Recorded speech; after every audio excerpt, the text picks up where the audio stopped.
First story is titled, Am I the a-hole for refusing to take my dad and stepmom in? I, male 32, had a bad relationship with my family. My dad showed an unbelievable amount of favoritism and treated my half-brother differently. I was always told to do things for him, sacrifice my time, / future plans, / my health, just so he could be happy. In other words, my half-brother has and will always be the golden child. I donated my kidney to my half-brother when my dad and stepmom were freaking out and worrying sick about him for being on dialysis for a short period of time. I was expected to step in and help because family, and I had to do it. My dad decided I was no good for my brother's health and kicked me out of the house so they could focus on my half-brother. I lived with a friend of mine for a while. I worked several jobs, but I didn't get the chance to attend college because I was busy helping my brother. My half-brother moved out of the house and got his own place while he went to college. I'd hear about my family via friends / neighbors who were still in touch with me. I rent alone now, and I'm currently dealing with a number of medical conditions, including anemia. This has been affecting my work, and I'm doing all I can to keep things balanced. Anyways, my dad reached out to me last week wanting to meet with me for a talk. I agreed, and I have no idea why. I just wanted to hear what he had to say since he sent people to get me to set up a meeting so we could talk. He told me that he can no longer make his mortgage payments due to his inability to work and spending money on medication for his condition as well as some debts. He said that his son's fiancée refused to take him and my stepmom in and asked if I was willing to let them stay with me till they figure something out. I was taken aback and I didn't know how to respond. All of a sudden, I remembered why I'm in this situation, struggling both physically and emotionally, working more than I can handle, paying for everything on my own, dealing with stress and anger because of how I was treated by my own family. I told him I couldn't take them. I refused to discuss this any further when he started talking about what my mom would have wanted and how I should help like I'm expected to, just because their golden child wasn't being supportive. So, it's now my problem and I needed to fix it? I haven't spoken to him since. Now he's at it again and wanting me to help out since I already have my own place. Even said that I was trying to get back at him because he had me help my brother when he was sick in the past and claimed that any other brother would have done the same. The thing that really got me was when my dad cried. He rarely ever cried before, and he's the type that acts tough and refuses to ask for help. But he kept talking about the hurt my half-brother caused him, and he clearly didn't expect this treatment from him after everything that he's done for him. Now for the top comments. Not the a-hole. He kicked you out. He is no longer able to ask you to be a bailout card. If anything, your half-brother should be the one stuck with his father's complaining. They leached enough from you. Yep, and to add insult to injury, they kicked him out after he donated his kidney. Slap away a helping hand. Don't be surprised when helping hand vanishes for good. Not the a-hole. You already gave a kidney up for a family that treats you poorly. Please don't give them any more.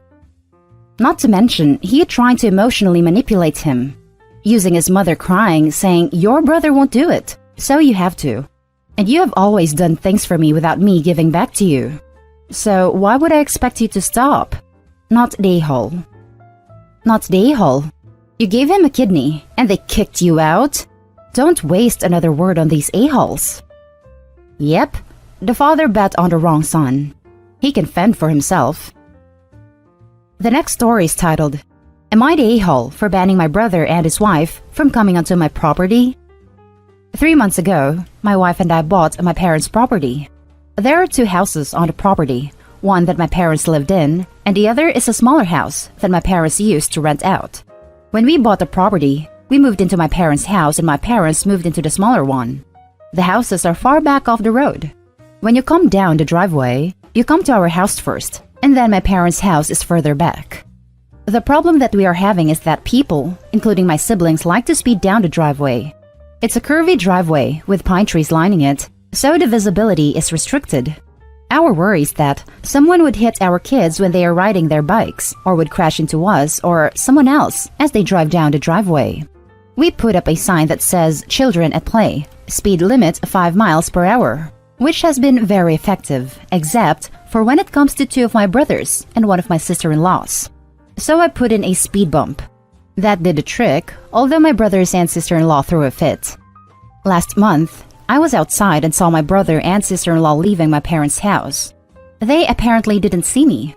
My kids had some toys in our yard, and my sister-in-law, who was driving, drove into our yard and ran over the toys, breaking them. They then proceeded to laugh their heads off. They got back onto the driveway, and that's when they noticed me. I texted my brother, and he admitted that they did it because they are ticked about the speed bump. I ended up banning them from my property. My mom asked me the other day if I would rethink our decision because she misses the grandkids coming over.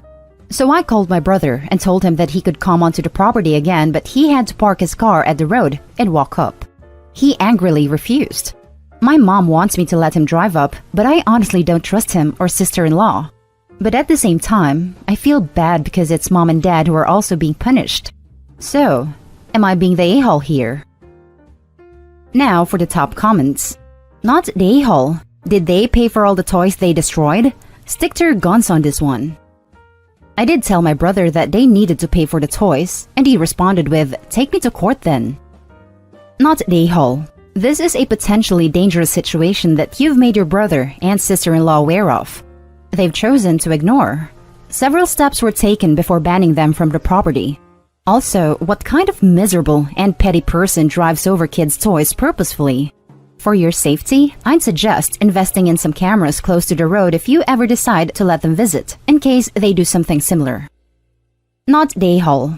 They're behaving dangerously, and ultimately, you need to protect your property and your family. Is there a reason your parents can't go and see them elsewhere?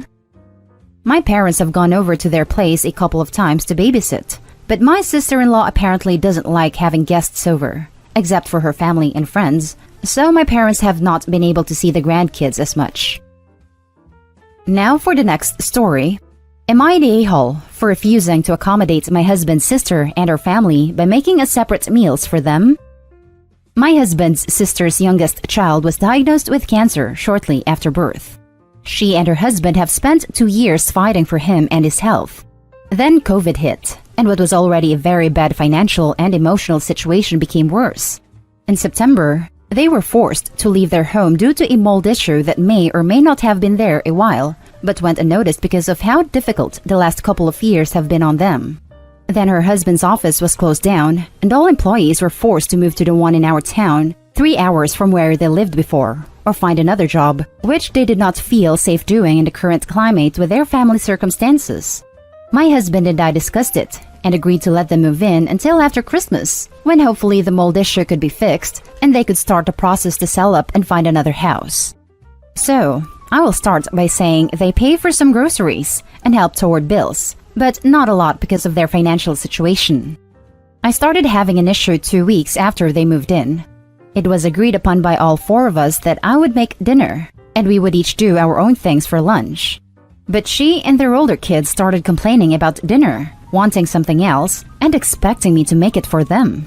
It got to the point where the other night where my husband's sister asked me to make a lasagna for them in front of all the kids. Both our husbands were at work, and her kids started to demand it, where I lost it and told her if she didn't want to eat what I prepared, then the least she could do is make it herself because it's not easy cooking enough for 9 people, and then having 3 people reject it outright, and often rudely, and expecting me to cook something very specific for them. It's even worse because the kids have made a fuss about dinner a lot since they got here, and she says nothing to them. And she isn't too far behind in that, but at least she normally expresses it in a less demanding nature, and has never pressed it in front of the kids before. I have struggled with some guilt because they have a lot going on, and I maybe should have just suck it up.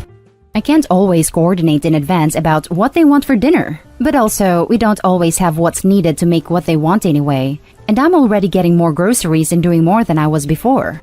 I'm trying to be understanding, but I worry I was an a-hole. Things have been tense since.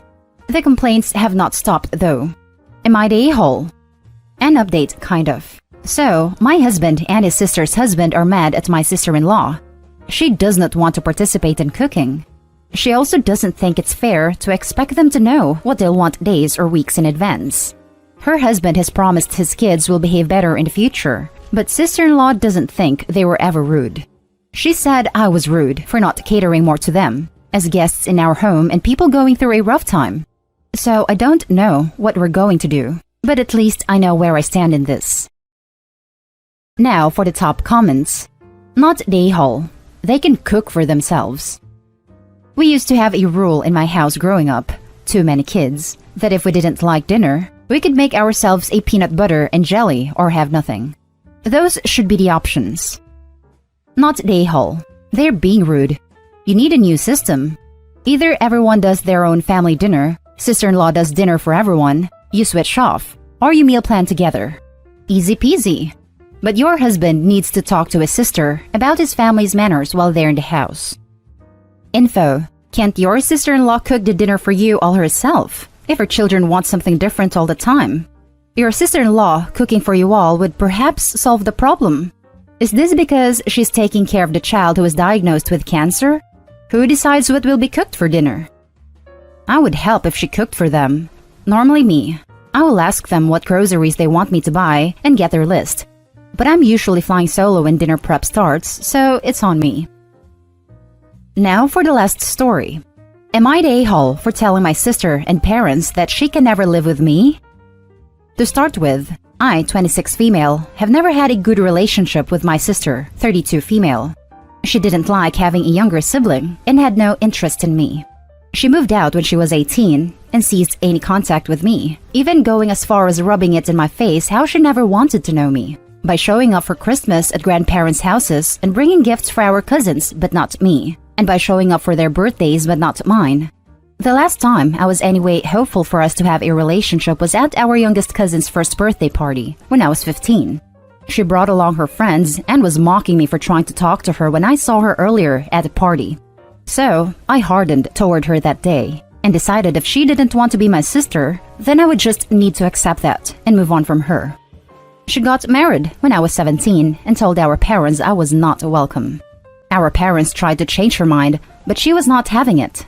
I thought that was when they realized there was no way we're going to be buddies someday, or even real family. And now they expect me to help her out. She got divorced from her husband 4 years ago. He got her into a lot of debt and then bailed. They have a 7-year-old together.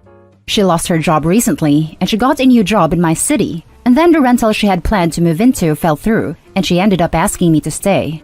I told her no. She went to our parents and the three put pressure on me. When I stood by my stance, they paid for her to stay in a hotel for a while. She has not been able to secure a place and apparently lost the job due to a lack of actual address. They're all saying I turned my back on her, and we should help family. I got really frustrated with all of them, but especially my parents. She has never wanted a single thing to do to me. She has purposely gone out of her way to hurt my feelings and make it clear I am nothing to her. But I'm supposed to help her out because she's a struggling single mom? After everything? With no apology or actual sign that she doesn't feel the same about me. Where my guilt is coming in to ask this is she has a daughter and I feel bad for her. But her daughter is also a stranger to me. I have never been part of her life and I don't even know if she knows who I am. But still, she's a kid, and as a mom, now I am wondering if I'm being a total jerk here like they seem to believe. Am I the a-hole? Now for the top comments. Not the a-hole. An awful situation for the daughter. But this is karma coming for your sister for the way she treated you. You have absolutely no obligation to take her in. She has never treated you as family, so why should you treat her as such? Your parents can take her in if she's that desperate for help. Honestly, if she has nothing like claimed, moving to be closer to them would be her best option because she would have their help. Not the a-hole. She made it clear that you are not welcome in her life. You are now returning the favor. She didn't even want you at her wedding and probably refused to invite you to any birthdays/parties/holidays at her house as well. Not the a-hole. She didn't want a relationship, so now she has no relationship. Figure out what you are going to say, with a maximum of 3 sentences, then keep repeating that. In no way should you continue the conversation. Don't let them make you jade. Don't justify, argue, defend, or explain. Yeah, she never invited me to anything and she rejected my parents' invitation to my high school graduation. We had no contact at all in years, and now she reaches out because she needs something. It's not like she even made an attempt to apologize or anything first, just straight to help. She has spent your entire life excluding you from hers. You don't get to pull the "you're meant to help family" card after doing that. You weren't even welcome in her wedding, so I'd say you're really not her family. You might be biologically related, but you are not family. If you are ever going to rebuild your relationship, it needs to start with her sincere apology. That has not happened. She isn't sorry about how she has treated you. I get that their situation sucks, and you're worried about the child, but your sister has brought this on herself. Not the a-hole. If your parents keep guilt-tripping you, tell them to take her in then. Since she lost her job, there's really no reason for her to stay in your city. And that's the end of this video, folks. As always, leave a comment and hit like and subscribe. And if you want more of this content, turn your notification on to get updated on the latest videos. And I'll catch you in the next one. Stay safe.